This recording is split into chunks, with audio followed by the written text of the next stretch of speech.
खुलुमबाय आं सिबिरानि ब्रह्म गोजोन फुंबिलिनि बयनिसिमबो गाहाम हामलायनायखौ जासिहरनाय थाबाय नोंथांमोननि थाखाय आं माखासे खौरां लानानै फैबावबाय अन्नानै भिडिअखौ जोबजासिम नायलांदो दैयाव गबनानै 50 बोसोर बैसोनि भाबिराम बर'नि जिउ खहा उदालगुरि जिल्लानि कलाइगाव पुलिस थानानि सिङाव थानाय भगतपारा आउटपस्टनि बेन्दोंआव थानाय 1 नं माजगाव गामिनिमोन भाबिराम बर'आ ओनसोलनि सुबुंफोरा फोरमायथिनाय बायदिब्ला फुंनि समाव आबाद फोथाराव आबाद मावनो थांदोंमोन भाबिराम बर'आ आरो बिथांखौ बेलासे समसिमबो आबाद फोथारावनो नुनाय जादोंमोन नाथाय बिथाङा उनाव न' फारसे गिदिंबोफिनाखैमोन जायनाखि आबाद फोथार सेरावनो दै दंमोन आरो दैयाबो बे समाव गोबां देरदोंमोन बेनिखायनो दै बारनानै न' फारसे फैनो नाजानायावनो दैयाव गबनायनि सन्देह खालामदोंमोन न'खरनिजों लोगोसे ओनसोलनि रायजो राजाफ्रा बे लेखायैनो जाथायनि सायाव पुलिसनो खौरां हरनानै रायजो राजाफोर आरो पुलिसनि मददजों भाबिराम बर'खौ नागिरनाय जादोंमोन बेयावनो जाय जायगानिफ्राय गोमादों बे जायगानिफ्राय 3निफ्राय 4 किल'मिटारसो जानथायाव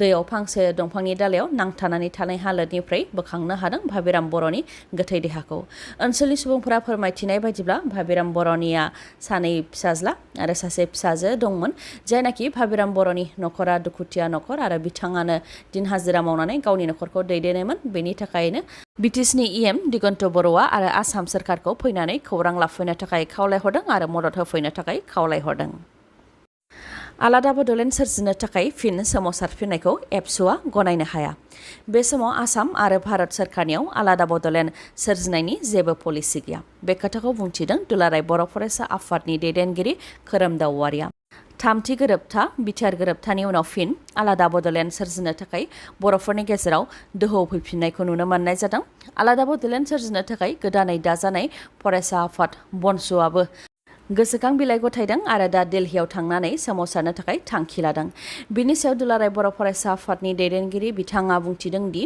गोदान आफाद दानानै आलादा बड'लेण्डनि दाबि खालामनाया राजखान्थि मुलाम्फानि थाखायसो बिटिआर गोरोबथा जानाय लोगो लोगोनो आलादा बड'लेण्ड सोरजिनायनि थासारि लाबोफिननाया गनायजाथाव नङा आरो बे सोमावसारनायखौ एबसुआ गनाया होननानैबो बुंथिबावो बिथाङा बेनि अनगायैबो बे समाव आसाम सोरखार आरो भारत सोरखारनियाव आलादा रायजो सोरजिनायनि जेबो पलिसि गैया होननानैबो बुंथिबावो बिथाङा लोगोसे बिटिआर गोरोबथानि दफाफोरखौ 2 बोसोरनि गेजेरावनो मावफुंजोबनो हाया आरो बिटिआर गोरोबथानि दफाखौ मावफुंनो थाखाय आसाम सोरखार आरो भारत सोरखार मोन्नैबो सोरखारखौ दुलाराय बर' फरायसा आफादा नारसिनगासिनो दं होननानैबो फोरमायथिबावो बिटिआर गोरोबथानि दफा जेरै सिमा बारायनाय भेन्सार फरायसालिखौ सोरखारि खालामनाय बेनि अनगायैबो संदाननाय आरो मुं सोलायनाय बायदि बायदि बिथिङाव भारतनि संबिजिरनि एमेन्डमेन्ट जानायनिफ्राय लानानै गनायथि मोनजासिम दुलाराय बर' फरायसा आफादा खामानिफोरखौ मावगासिनो दं होननानै बुंथि बिथां खोरोमदाव औवारिया सार अन्थाइ गावनायजों फिन सासे बर' सुबुंनि जिउ खहा मुङा बर'न सरगियारि बिथाङा बिश्वनाथ सारियालिनि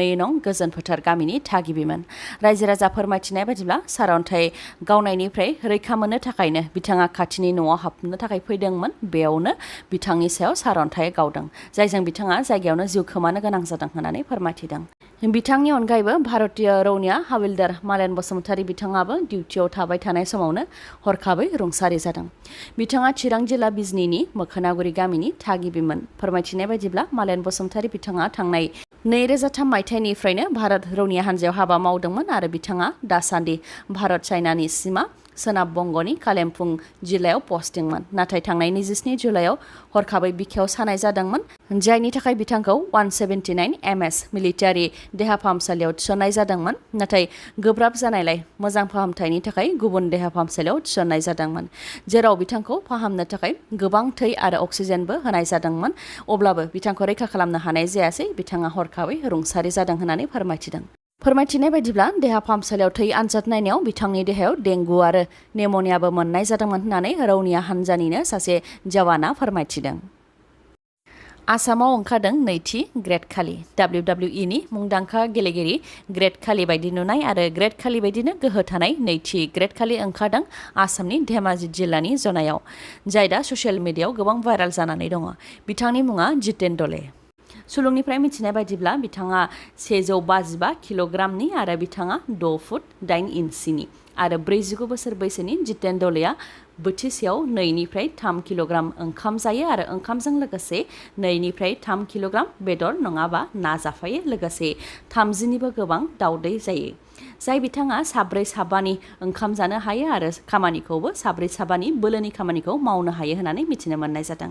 मिथिनो मोनबावनाय बायदिब्ला नैथि ग्रेट खालि मुङै मिथिजानाय जितेन दलेया फालांगि मावनानै गावनि जिउखौ दैदेनो। थाइलेण्डनि बेंककआव सानथामनि हाबाफारिजों खुंजानाय नर्थ इस्ट इन्डिया फेस्टिभेलआ दिनै जोबथा सान। थांनाय 29 जुलाइनिफ्राय नर्थ इस्ट फेस्टिभेलआ जागायजेनदोंमोन आरो बे फेस्टिभेलआ दिनै थुंगेगोन। थाइलेण्डआव खुंजानाय नर्थ इस्ट फेस्टिभेलआव बड'लेण्ड टुरिज्म स्टलबो दङ, जेराव बर'फोरनि गाननाय जोमनाय बायदिखौ दिन्थिफुंनाय जादों। गुबैयै बे फेस्टिभेलखौ जोंनि नर्थ इस्टनि आर्ट आरो कालचारखौ दिन्थिफुंनायजों लोगोसे नर्थ इस्टनि ट्रेड आरो टुरिज्मखौ जौगाखांहोनो थाखायनो खुंनाय जादों, जेराव जोंनि नर्थ इस्ट ओनसोलनि मोजां मोजां जायगाफोरनि सावगारिफोरखौ दिन्थिनाय जादों। बेनि अनगायैबो 75 बोसोरनिफ्रायनो थाइलेण्ड आरो भारतनि गेजेराव जि मोजां सोमोन्दो दं बेखौ सेलेब्रेट खालामनो थाखायनो बे फेस्टिभेलखौ खुंनाय जादों। इउकेनि बार्मिंहामाव जानाय कमनवेल्थ गेम्स 2022 आव भारतआ दासिम 3 मेडेल देरहासारनो हाबाय। मोनथामनि मादाव मोनसे सनानि मेडेल, मोनसे सिलभार मेडेल आरो मोनसेया ब्रन्ज मेडेल। वेट लिफ्टार एबा लिरथाय दैखांग्रा संकेत महादेव सरगार बिथाङानो दा जाबाय थानाय कमनवेल्थ गेम्सआव भारतनि थाखाय गिबिसिन मेडेल देरहासारनो हादों। बिथाङा सिलभार मेडेल देरहासारनो हादों। बिथाङा 55 केजि खथानि लिरथाय दैखांनाय बादायलायनायाव गासै 248 केजि लिरथाय दैखांनो हादोंमोन, बेयावनो सिलभार मेडेल देरहासारनो हादों। बिथां संकेत महादेव सरगारनि हेंथायै जाय गेलेदों मालयेशियानि एनिक खाजदान बिथाङा 1 केजिल' बांसिन अदेबानि 249 किल'ग्राम लिरथाय दैखांनो हादोंमोन, बेनि थाखायनो बिथाङा सनानि मेडेल देरहासारनो हादों। बिथांमोननि अनगायैबो सनानि मेडेलखौ मीराबाई चानु बिथाङा देरहासारनो हादों। आइजोफोरनि 45 केजि खथायाव गासै 201 किल'ग्राम लिरथाय दैखांनो हानानै सनानि मेडेल देरहासारनो हादों बिथाङा।